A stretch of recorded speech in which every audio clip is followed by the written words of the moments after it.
May 13, 1799. The East India Company's government in Bengal, led by the Governor General Lord Richard Marquess Wellesley, issued regulations for the control and guidance of newspaper proprietors in the Calcutta Presidency. The penalty for violating these regulations was immediate deportation back to Europe. Remember that at the time, all the editors and proprietors of newspapers in India were of European origin. That is why this penalty was like a death knell for the free press and journalism. You don't toe the company's line, you're out. Wellesley's regulations made it compulsory for printers to disclose their names at the bottom of their papers. It also stated that editors and proprietors of newspapers had to disclose their names and addresses to the Chief Secretary of the government. The regulations also prohibited any newspaper from being published on a Sunday. Lastly, no newspaper could be published until the Chief Secretary inspected it. The legal branch and the Board of Directors of the East India Company ratified these regulations. The last regulation imposed a virtual pre-censorship requirement on all newspapers.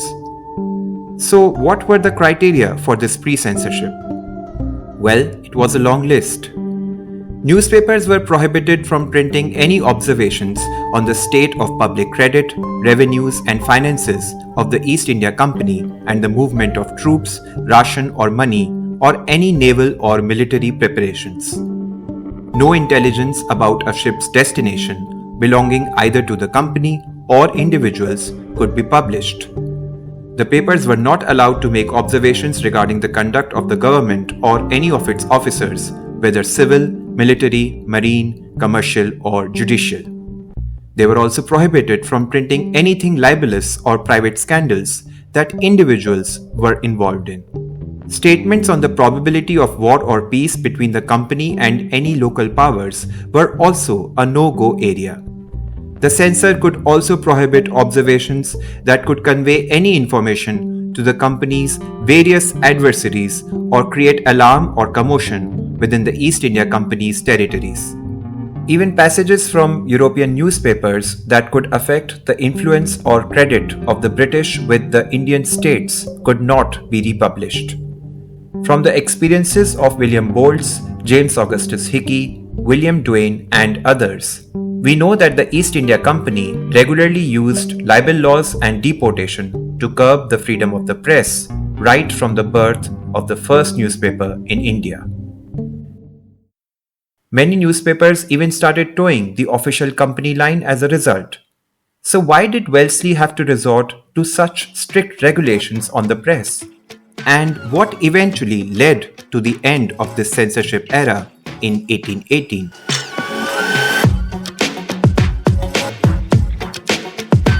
This is Reality Scribes. I am Sumit Chaturvedi. And I'm Vasundhara Sirnath.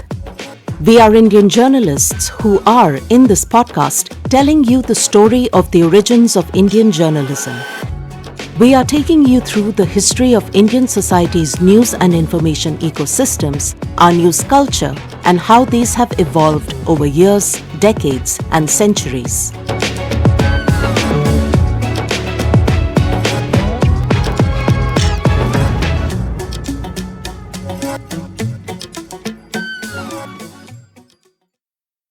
We left you in the previous episode with the deportation of William Duane in 1795.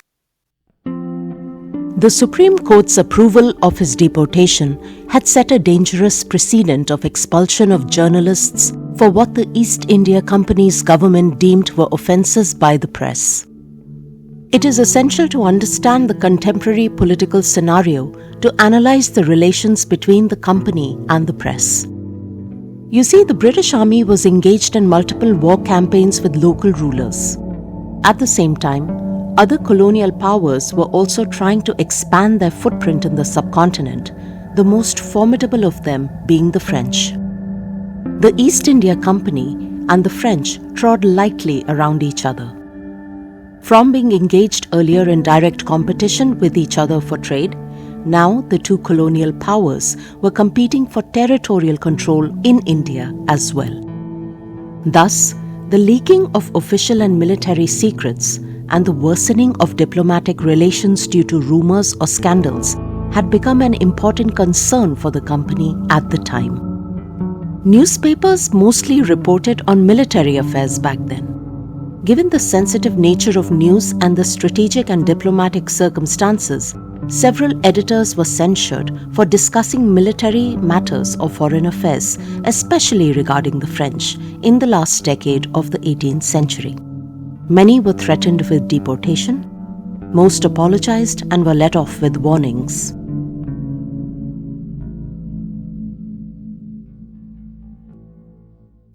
From our previous episode, we know that the primary target in the early days of the press in India, and even before that, were those who were speaking out against senior civil servants or governors. However, that changed as the focus of the government's press censorship became those who were dissenting against military leadership, as in Duane's case. We wanted to understand this changing scenario better, so we asked Callie Wilkinson, historian and a friend of this podcast, about this matter. When we were looking through Hickey's case and through Boltz's case, we were finding that there were a lot of actions being taken for speaking out against political offices and civil offices. Did that change through time? It's important to emphasize that in terms of the prohibitions on the press, so the things that the press were not supposed to do, one of the things that they were not supposed to do was basically bring into question anything that any public authority might do. So from the East India Company's perspective, whether military or civilian, what they did not want was the press to cast doubt on what the government was doing. They did not want any kind of criticism of any measures, and that included what was going on in Britain as well as what was going on in India. So in a sense, it's quite interesting because even when the Governor General put an end to pre-publication censorship in 1818, actually the rules that remained in place were pretty stringent. Like they're basically they're not supposed to say anything critical at all. And so you certainly see the government trying to protect all figures of authority. And I think it's just that with the military, there seem to be sort of added stakes because military discipline is believed to be so important. So there is a real fear that, okay, if you have like junior civil servants criticizing senior civil servants, that looks bad for the company, and that's not great, and that can maybe sort of cast a stain on their public image. But if you have indiscipline in the army, the consequences could potentially be very serious. And I think for contemporaries, what they would have had in mind would be, for example, the mutiny of 1809. Like there is a precedent for European officers actively mutinying. And so I think it's just that the risks are seen to be that much greater.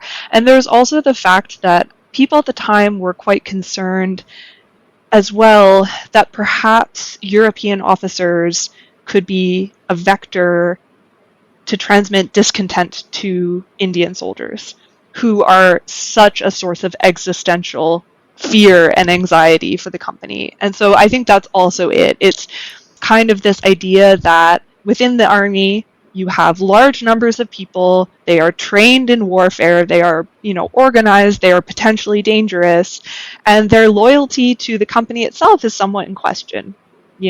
That's true of European soldiers and officers, but that's especially true, of course, of sepoys.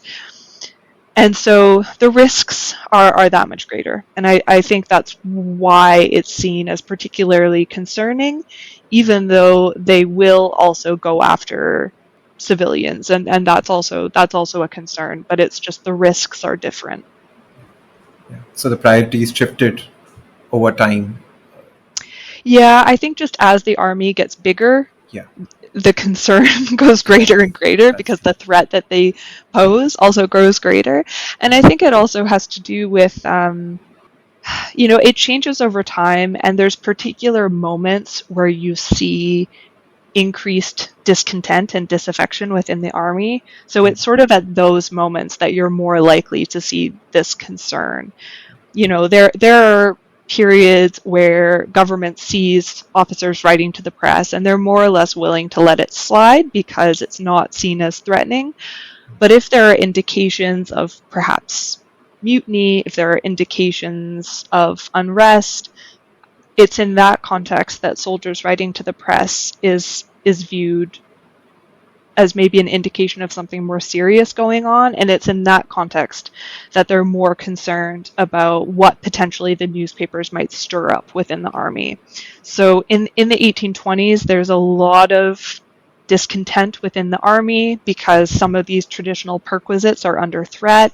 There's, reforms are being proposed, and all these things are seen by army officers as potentially damaging to their career prospects. So it's never just the newspapers, but it's also the wider context that can make the newspapers seem more threatening to government. That's not to say that the conflict between the press and civil or political officers had subsided. In our last episode, we touched upon the incidents or face-offs between the press and the company bureaucracy in India, including those that happened in the Madras Presidency. One office that proved to be a thorn in the side of the press was the post office. That may sound odd because who would think that the unassuming, seemingly harmless office of the post would be an adversary for the press? But if you think about it, it's not surprising. The post office had been dragged into the struggle between the company and the press right from the start when Hastings had prevented the distribution of James Augustus Hickey's newspaper free of cost via the post. The post office was a powerful department and it could be used to trouble the press. And so it did. On July 30th, 1798, proprietors of 3 newspapers, the India Gazette, the Asiatic Mirror, and the Morning Post, wrote a joint letter addressed to Governor General Wellesley. The letter complained about the increased price of postage that had been levied on July 15th and how it would hamper the circulation of their newspapers outside of Calcutta. Only a few days earlier, on July 21, 1798, Dr. Charles MacLean, a surgeon who was also the editor of the Bengal Harkaru, had written to the Postmaster General informing him that certain letters addressed to him had been detained at the post office. He reported on this incident in his own newspaper as well, following which the Postmaster General wrote to the government secretary pleading his case. According to the Postmaster General, the letters in question had not been delivered because Charles MacLean had refused to pay his arrears of postage. He further alleged that MacLean had beaten the peon who had delivered the message of MacLean's outstanding dues to him. MacLean paid his dues soon after, and it seems the matter was resolved. But soon, Charles MacLean would get into a much bigger fight with none other than Governor General Wellesley, a fight that would turn MacLean's world upside down. This is a long story that began on April 28, 1798.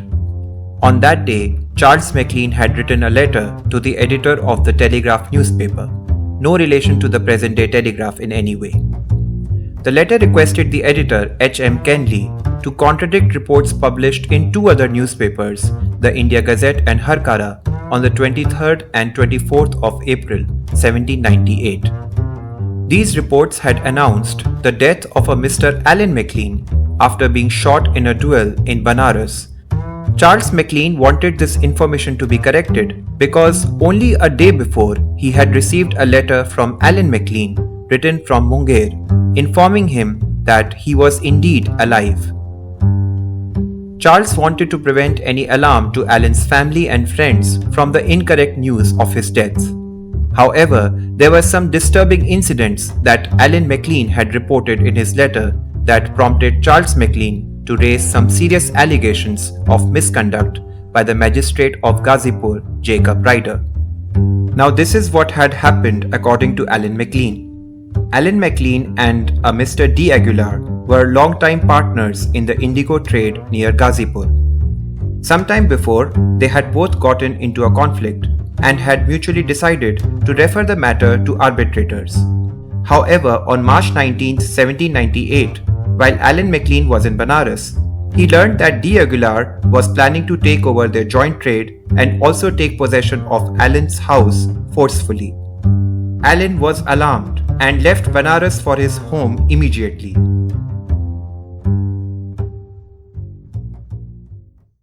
He rode 17 kos or about 51 kilometers on his horse in the night and arrived at his house just in the nick of time before D'Aguilar could succeed in his motives. The conflict between both had escalated to such an extent that, according to Alan MacLean, at one point D'Aguilar tried to strike him, and in an attempt to defend himself, Alan hit D'Aguilar's nose, which started to bleed. After the scuffle, Alan proposed that they resolve their conflict with gentlemanly satisfaction, another name for a duel. This was probably the same duel in which Alan's death was reported. Surprisingly, gun duels were an acceptable form of conflict resolution in those times. Warren Hastings and Philip Francis, members of the Supreme Council, also had a notable one in 1773. Thankfully, we have HR departments now. I know they aren't good at conflict resolution either, but anything is better than taking literal shots at each other in broad daylight, right? Anyway, I digress. D'Aguilar did not agree to a duel and instead rode away to the magistrate Jacob Ryder to complain about Alan having hit him. Jacob Ryder sent Alan MacLean straight to prison. Alan later alleged that Jacob Ryder did not bother to listen to his side or allow him bail or even go home for a few hours to take care of his affairs. Further, according to Alan MacLean, Ryder wrote to the Benares appeal judges for further instructions, who had no jurisdiction in this matter. One of the judges, called Mr. Travis, who was in partnership with D'Aguilar in a separate indigo trade, seized the opportunity to help his friend and turned Alan out of his venture with D'Aguilar and ordered the magistrate to send him to Calcutta. Alan had to take this journey in confinement from Benares to Calcutta by boat. He was able to write his letter to Charles from Munger only because he was released from confinement mid-journey by the orders of the government. The journey, as Alan would describe to Charles in a letter in June later that year, was an arduous one and had a long-lasting physical and mental impact on him. Alan MacLean wrote that the boat that he was sent on to Calcutta was a common baggage boat without a decent chopper or covering. The boat was so heavily loaded with cargo that he could hardly move around. Moreover, Ryder had ordered at least 4 sepoys to keep vigilance on him at all times, as if Alan was guilty of murder. He said that he had to weather harsh winds and rains through the days and nights in that coverless boat, with the ever-present threat of the boat being dashed to pieces because of the turbulent waters that time of the year. Besides the physical and mental fatigue, Alan also suffered from deafness in his ears for many months as a result. Charles had only mentioned the alleged misconduct of the magistrate of Ghazipur, Jacob Ryder, in his letter published in the Telegraph on April 28, 1798. But that was enough to wreak havoc in Charles's life. This is where Governor General Wellesley makes his entry into the story. Apparently, Wellesley was so irked by the allegations of impropriety made against a company officer that he directed Charles MacLean in June that year to issue an apology for his insinuations against Ryder. The editor of Telegraph was also asked to apologize. While the editor agreed, Charles did not. He said that his allegations were well-founded and therefore there was no question of him making an apology. Charles thought that Governor General Wellesley would perceive his error upon reflection, but boy was he wrong. The next letter that he received on behalf of Wellesley was that of his deportation order. Charles wrote to the office of the Governor General seeking a chance to explain himself, and in case he was indeed going to be deported, he wanted an assurance of decent accommodation for his wife to accompany him. He had to anxiously wait for an official response for a long time, and when he finally got one from Wellesley's office, it simply reiterated the orders of his deportation, as he had refused to apologize for the charges he had made against Rouiere. As for his wife accompanying him, the arrangements proposed for her travel were not acceptable to Charles, which he deemed as inappropriate for a lady. Charles MacLean would rather leave his wife behind, an intention he communicated to Wellesley's office as well. A few weeks later, he was finally deported in August 1798, and another chapter was added to the ongoing saga of the East India Company versus the press freedom in India.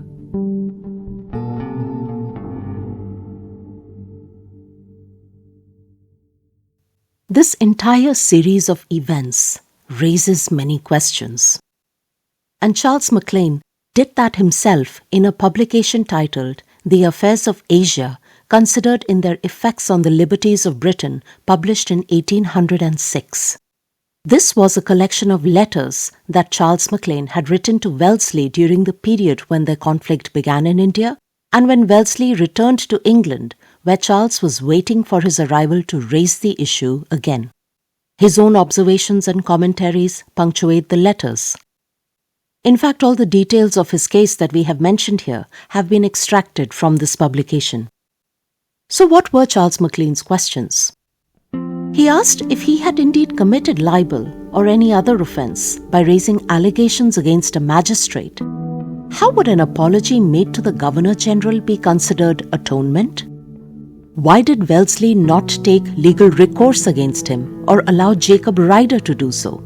And instead, why had he usurped the judicial function through his executive powers and ended up violating the British Constitution? Why did Wellesley have to interfere at all on behalf of the magistrate and take matters into his own hands? By asking these questions, MacLean was raising larger concerns about the rule of law and the separation of powers between the executive and the judiciary. He was vehement in his assertion that Jacob Rouiere was indeed wrong in his conduct, and had the case been tried judiciously, he would have been found guilty. According to him, by bypassing the judicial process, Wellesley had undermined the judiciary established in India, and by extension, he had undermined British law itself. MacLean's questions may seem rhetorical. Charles MacLean also answered all these questions he had raised. In answering them, he brought forward the larger issues of press freedom and political power specific to the late 18th century British rule in India. So let's get to the first question. If MacLean had indeed committed some kind of libel, why did Wellesley or the company not take legal recourse against him? Ritika Prasad, a professor of modern history at the University of North Carolina at Charlotte, makes a pertinent point in her research article on the early Indian press. She writes that journalists in India invoked the rights of the press in Britain to challenge executive orders in colonial India, and demanded that, just as in Britain, charges of libel in India should also be subjected to legal process and not executive authority. She further elaborates that journalists favoured the legal process, especially since 1792, when Fawkes's Libel Act was passed in Britain. The Act left the prerogative to decide on charges of libel to juries, and also specified that expressions whose offensiveness consisted merely in being distasteful to the authorities were no longer regarded as criminal. Taking the executive order route had become easier over the years for the company. If you remember from the episode on William Bowles, the company kept dragging its feet for a long time in deporting Bowles because it was unsure of the scope of its own power. However, as the company increasingly consolidated its power in the subcontinent, it became more emboldened to exercise its executive authority. As we can see, that attitude was not limited to just the highest rungs of power, but also included the local bureaucracy and even the post office. The other larger question raised by MacLean is also related to executive authority. That question is, why did Wellesley involve himself in this whole matter? And why did he usurp or override the powers of the judiciary and decide the fate of MacLean himself? Well, what happens in politics is often decided by institutions, processes, sociology, and so on. But sometimes individual personalities also matter. The East India Company was shedding the veneer of being a trading company and acquiring political power with its victorious war campaigns in the Indian subcontinent. The opportunity was ripe for someone like Wellesley to consolidate his ambitions of personal power. Wellesley was a strongman leader, like the ones that engage in wars, think they're running a tight ship, that kind of guy. And for such leaders, centralization of power is of paramount importance. Now, this requires two things. First, that no one should hold them accountable, including institutions like the judiciary. In this scenario, the classic doctrine of the separation of powers between the judiciary and the executive is often the first casualty. Even today, look at how weak judiciaries are in the presence of powerful executives, even in democracies. The second requirement is to subsume all institutions, no matter how big or small, within the ambit of the personality of the strongman leader, which means that none of them can be questioned by anyone, and that includes anybody from the press. That's why Wellesley got offended when MacLean dared to raise allegations against Jacob Ryder. Strongman leaders don't like being asked questions and they don't like being held accountable. Why? Because if somebody does that, they can't consolidate and centralize power as easily. Wellesley really did not like the press, but only in India, where he was the man in charge. As an MP in the Irish Parliament more than a decade ago, his stance on the press was quite different. As Robert Pearce, who collated the Memoirs and Correspondences of the most noble Richard Marquis Wellesley, writes in his compilation, Wellesley, in his speech in the Parliament, observed that while the press should be restrained within just bounds, any invasion on its liberty, in his opinion, would be highly detrimental to the liberty of the public. Contrast this with his infamous declaration in a letter he wrote to the Commander-in-Chief in India, Sir Alured Clarke, on April 17, 1799, in which he said, I shall take an early opportunity of transmitting rules for the conduct of the whole tribe of editors. In the meantime, if you cannot tranquilize the editors of this and other mischievous publications, be so good as to suppress their papers by force and send their persons to Europe. Why were there these different standards for the press in Britain and in India? The colonial project had created a political paradox both for the European rulers and European subjects. The rulers wanted a freer hand in colonies to rule the roost as they liked, but the Europeans working as journalists in these foreign lands wanted the same standards for the press as in their home country.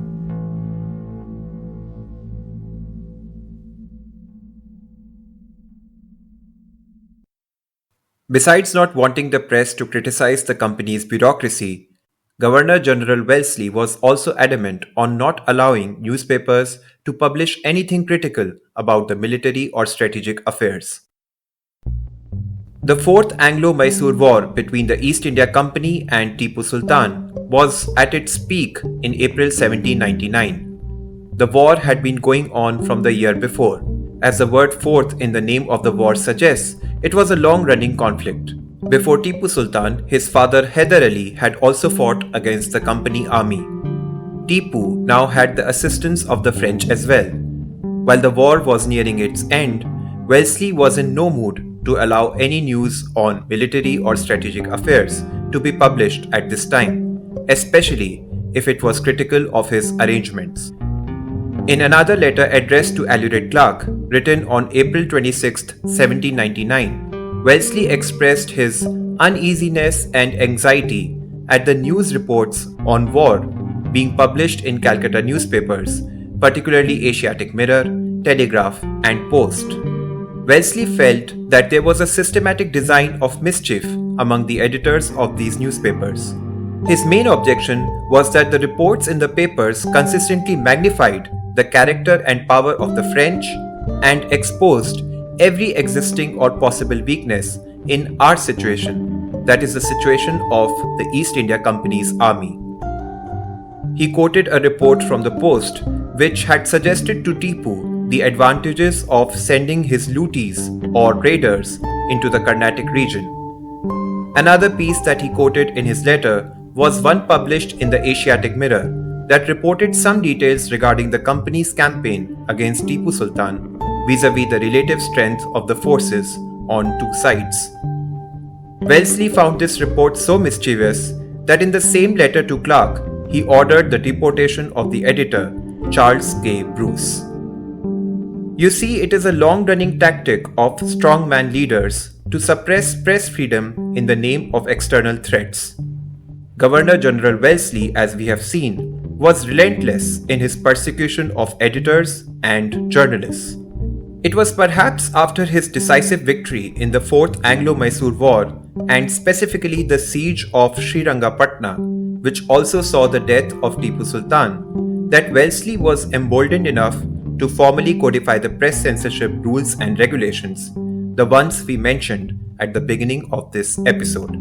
Knowing what we know now, we understand Wellesley's reasons behind the prohibitions on reporting on wars, military, and bureaucracy. But what about the prohibition on Sunday newspapers? Well, this was another feature of strongman leadership that Wellesley exhibited, his public display of allegiance to a particular religion.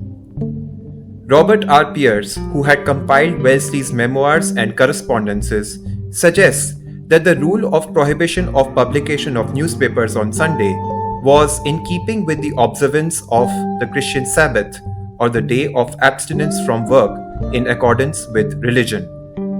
Pearce writes that Wellesley certainly did not want to interfere with the beliefs or practices of the Hindu and Muslim populations of India, but he adds that for Wellesley, it was the duty of the British government in India to make a public official profession of allegiance to the author of Christianity, which included exhibition of regular observance of public worship and other practices prescribed in their religion.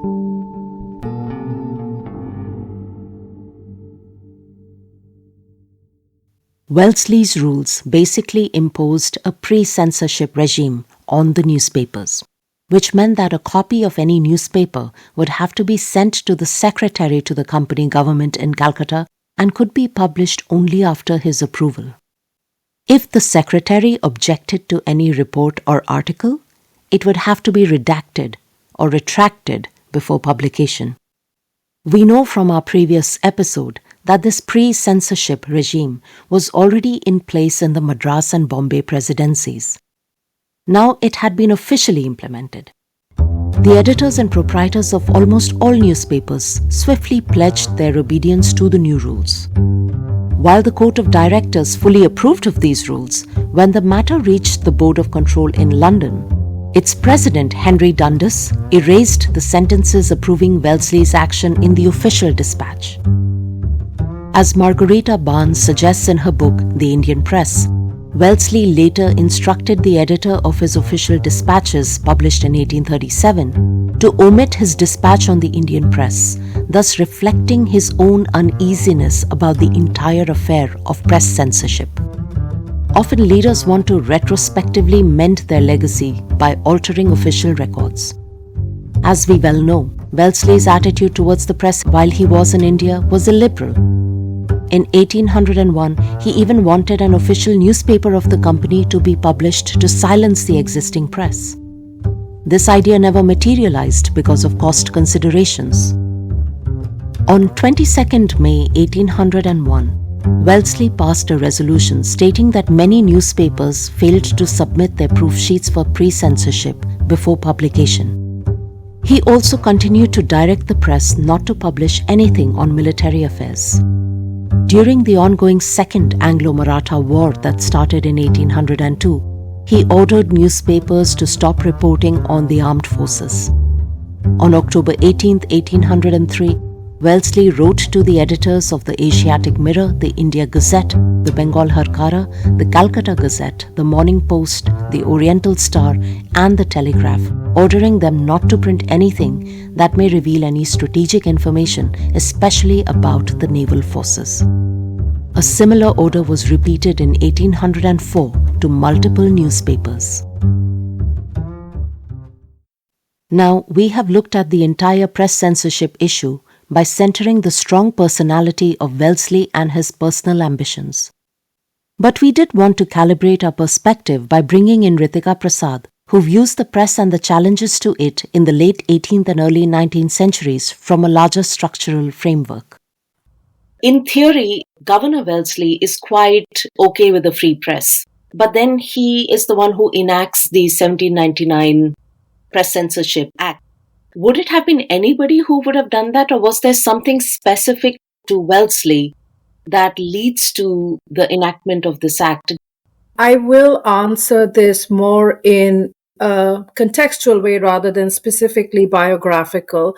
A few things are important. I think it was Margarita Barnes first who, when she discussed Wellesley in a book from 1940, which we all still use, she described him as, I quote correctly, I think, the great Eastern ruler, in terms of how he understood himself. So to some extent, I think he is remaking himself in India after certain failures abroad. But I don't think he sees himself as being very different from how other colonial officials would behave in India. And what I mean by that is he's following this argument that India is a despotic country and it must be ruled in this tradition of despotism, because that is how the EIC characterizes pre-British rule in India. So part of the answer is that he is suggesting or thinking that we must do what works here, which is to be despotic.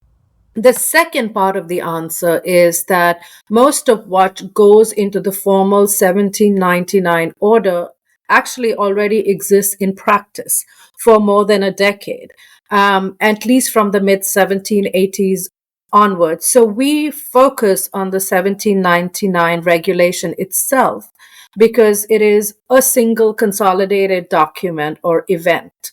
But what a lot of my research in that period shows is that what we see in that are things that have been introduced in practice from earlier. And I'll give you a few examples. Not long before 1791, when Mr. Landon asked the Madras government to defend him against the Madras Courier, there's a case in Bombay Presidency when James Anderson, who is the deputy of police there, complained about what had been printed in the Bombay Gazette about him. So different job, different presidency. But he criticized the Bombay Gazette itself, criticizing his work as a, I quote, unjustifiable attack on his character as your officer of police. And the Bombay government did endorse his claim that only magistrates, so not newspapers, possessed the right to scrutinize whether or not he had discharged his duty effectively. This is 1791, 8 years before Wellesley's order, and it already includes that kind of prohibition. Then when we look at the Humphreys case, which is Madras, it tells us how the threat of deportation was used in relation to the licenses that allowed foreigners to live and work in India. And again, this is a threat that's consolidated in the 1799 order, which basically enshrines the idea that you have to be in good standing with the East India Company to continue working in India. And then there's a third case just before 1799 in which Jacob Ryder, who's the magistrate of Ghazipur, so different job, which also ends the same way, in which there are prohibitions imposed on newspapers, which are not permitted to comment on an officer in his official capacity. So to step back, I think Wellesley's prohibitions are also specific to what's happening in India in 1798-99, the early 1800s. It's a time of war and conflict. And so there is an urgency to prevent the circulation of military information that speaks both to his personal history and military experience, but also what is happening in India. But specifically, aside from this specific set of prohibitions, the other basic big strategies that he outlines in 1799 have already been in practice in various presidencies. So, to the question of would anyone else have done it, my answer would be probably yes, because he is not introducing something as much as consolidating all these procedures and practices that already have been used. Coming from either an individualist perspective or a structuralist one, we all agreed that Wellesley was indeed a strongman leader. His reign ended in 1805, but the culture of press censorship continued as before. Perhaps it even worsened. As we already know, the company government in the Madras presidency had always been overzealous in curbing press freedom and often led the way for other presidencies.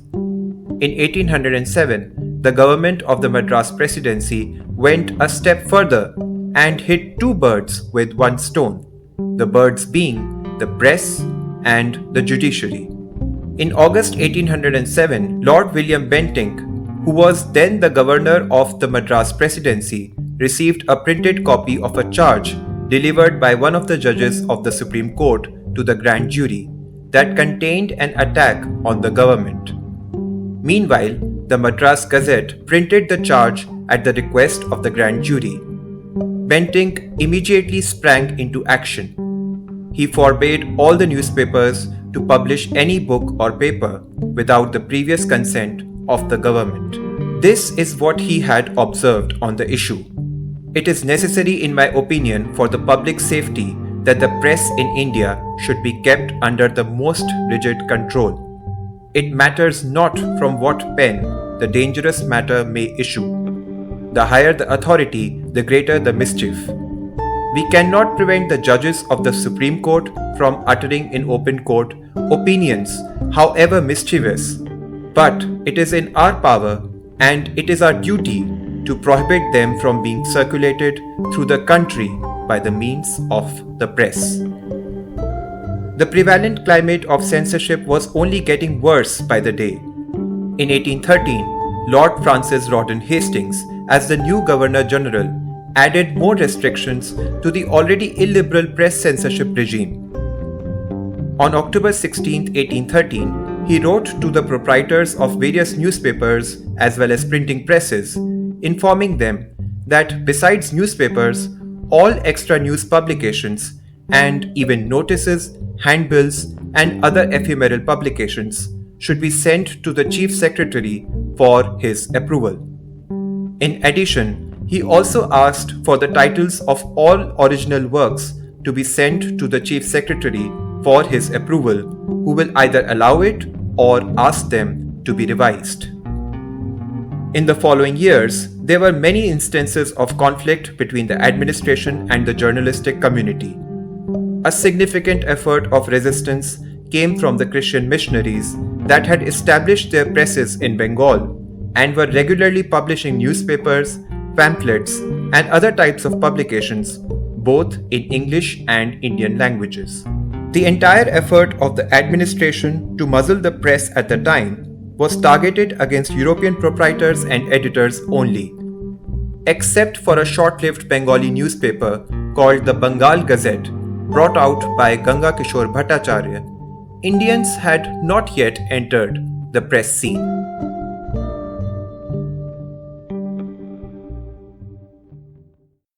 But soon, half an Indian, a man called Jacob Heatley, made a big splash in the story of the Indian press. Half an Indian is not a cheesy title of a novel or a film. The man we're talking about really was half Indian and half English. He had an Indian mother and an English father. Now, this Indian heritage was key in him finding a technicality that overrode the censorship rules and even forced the British to rethink the entire scheme. But that opened a can of worms. But let's tell you what happened first. Jacob Heatley had become the sole proprietor and editor of a newspaper in Calcutta called the Morning Post. In April 1818, something that he had published in his newspaper attracted the attention of William Butterworth Bailey, who was acting as the chief secretary. That is, he was the censor in the absence of John Adam, who was the chief secretary and the censor. Bailey disapproved of the excerpt published in Heatley's paper and wanted this to be expunged. Now, what exactly this excerpt was, we don't know. There is a reference to it in noted Bangladeshi historian Abul Faiz Salahuddin Ahmed's 1961 PhD thesis that was submitted at the School of Oriental and African Studies. He wrote, "We have no means of ascertaining what was actually written, which was objected to."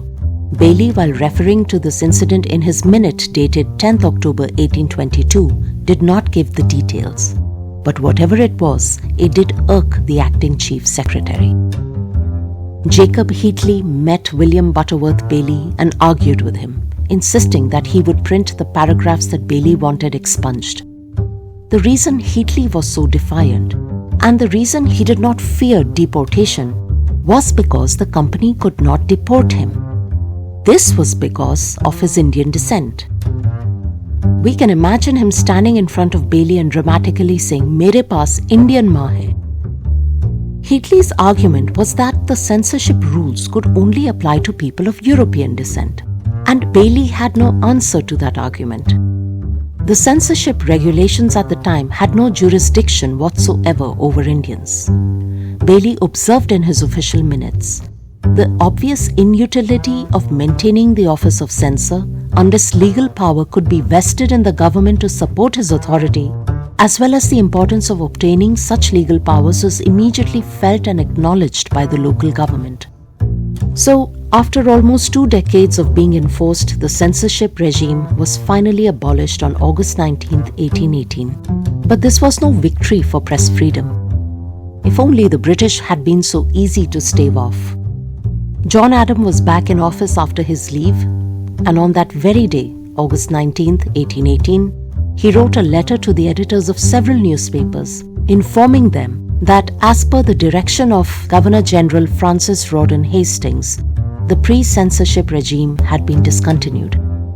But he added, "The editors will however be held personally accountable for whatever they may publish in contravention to the rules now committed, and will be proceeded against in such manner as the Governor General in Council may deem applicable to the nature of the offence for any deviation from them." What were these rules that Adams spoke of? Editors were prohibited from publishing anything against the decisions of the Court of Directors or other public authorities in England connected with India, political transactions of the local administration, public conduct of the members of the council, judges of the Supreme Court, and the Lord Bishop of Calcutta. So basically, nothing could be said against the executive, the judiciary, or even the clergy. Besides this, no private scandal or personal remarks on individuals could be published that could cause discord in society. Further, papers could not publish anything that could cause any alarm or suspicion among the local population or interfere with their religious opinions or observances. Lastly, reports that affected British power or reputation in India from newspapers from England or other countries could not be republished. Similar regulations were enforced in Bombay as well by the end of 1819. The new regulations were not approved by the Court of Directors or the Board of Control, both of whom wanted the old system of pre-censorship to prevail. But back in India, local officers and merchants applauded the abolition of censorship rules as a move towards encouraging liberty of discussion.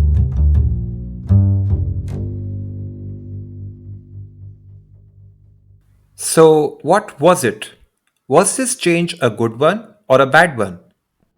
On the one hand, pre-censorship, which is perhaps the most significant sign of a dictatorial regime, was gone. But on the other hand, a new form of self-censorship was imposed on the press, which meant that the editors and journalists could be directly held responsible for what they had printed. Moreover, the grounds for prohibition were the same. But what was most worrying was that now the editors and journalists of non-European origins had also been brought under the ambit of these new regulations. As for Governor General Hastings, he saw these regulations as a significant achievement for the rights and liberties of the press. In one of his public addresses in Calcutta, he said that his decision on the removal of censorship regime was an easy one for him to make, considering his habit of regarding the freedom of publication as a natural right of my fellow subjects, to be narrowed only by special and urgent cause assigned. He added, "That government which has nothing to disguise wields the most powerful instrument that can appertain to sovereign rule. It carries with it the united reliance and effort of the whole mass of the governed. And let the triumph of our beloved country in its awful contest with tyrant-ridden France speak the value of a spirit to be found only in men accustomed to indulge and express their honest sentiments." Big words indeed. Hastings, of course, failed to mention the new regulations that he had put in place and how they further expanded the reach of British law and the company's executive authority on both the European and Indian-run press in India. Funny that a man by the name of James Silk Buckingham would soon be using Hastings' own speech to challenge the regulations that he had imposed. That and more, next on Reality Scribes. We would like to thank Dr. Callie Wilkinson and Dr. Ritika Prasad for sharing their invaluable time and insights with us that helped shape this podcast. You will hear from them in our future episodes as well. Reality Scribes has been conceptualized, scripted, narrated and produced by Vasundhara Sirne and me, Sumit Chaturvedi. All source material used in this episode can be found in the description below. The views expressed by guests on the podcast are their own and do not always reflect the opinions of Reality Scribes or the podcast hosts. You can listen to Reality Scribes on iTunes, Spotify, and wherever else you get your podcasts. Don't forget to like, share, and comment, and do subscribe to our channel. Also click the bell icon for notifications for when we drop a new episode. You can follow us on social media at Reality Scribes on X, Instagram, Facebook, and Patreon. You can also email us your questions and comments at realityscribes@gmail.com for a chance to be featured on our podcast. Thank you for listening. Until next time.